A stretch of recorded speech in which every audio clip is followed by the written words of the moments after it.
Et mon médecin soignant de fibrose kystique, elle a demandé au mois de juin, quand j'ai été hospitalisée, elle a demandé à l'équipe de greffe qu'ils viennent me revoir.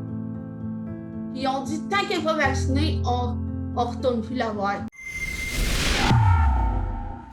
The vaccine is the key to fight the virus.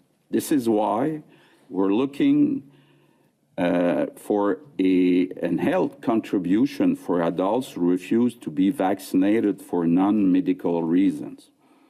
Those who refuse to receive their first dose in the coming weeks will have to pay a new health contribution. Hello everyone, I am Alexa for Ribbon News, and today I'm shouting from the heart.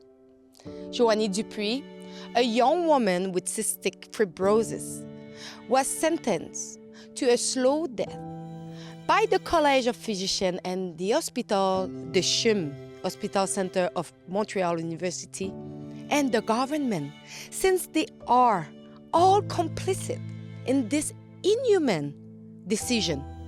In my last report about Joanie Dupuis, I explained that in October 2021, Joanie Dupuis was removed from the recipient list for a new lung because she had not received the COVID-19 injection. Joanie, who was 8th on the waiting list, was removed because of the new eligibility criteria for lung transplantation, the mandatory vaccination against COVID-19. Since then, her physical and mental condition has been in free fall, and we do not know how much time she has left. Stable for the moment, with an antibiotic, Joanie does not know how long her body will resist with this condition. The College of Physicians and Le CHUM, despite Pfizer mentioning that their vaccine was not tested for the transmission, and in fact, it does not prevent transmission, but also from being infected with COVID-19. Regarding the question around, did we know about stopping immunisation before it's entered the market? No. We had to really move at the speed of science to really understand what is taking place in the market. And from that point of view, we had to do everything at risk. So what prevents Joanie from being saved from imminent death? It seems that absolutely no reason except to enrich pharmaceutical companies in order to stabilize her body so that it does not sink. Life is back to normal. The mask is now optional to people. There are no travel restrictions, no mandatory lockdown are required, but people continue to be denied access to life for this ineffective injection. We must learn to live with the virus, say Health Minister Christian Dubé and Premier François Legault. What will happen to all these present and future patients who, if they choose not to take this injection, will punish them for life, and we will take away their only door to a better life?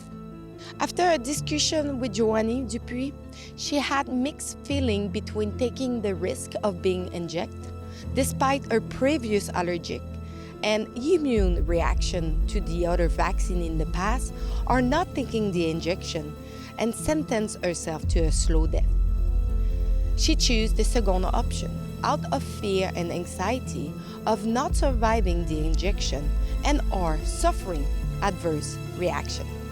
For the moment, since 9 weeks, she lived a good stability because of an antibiotic. This treatment will be covered by the RAMQ until 31 of December, and with possibility of extension only and only if the drug continue to be effective. But who knows what will happen in the future?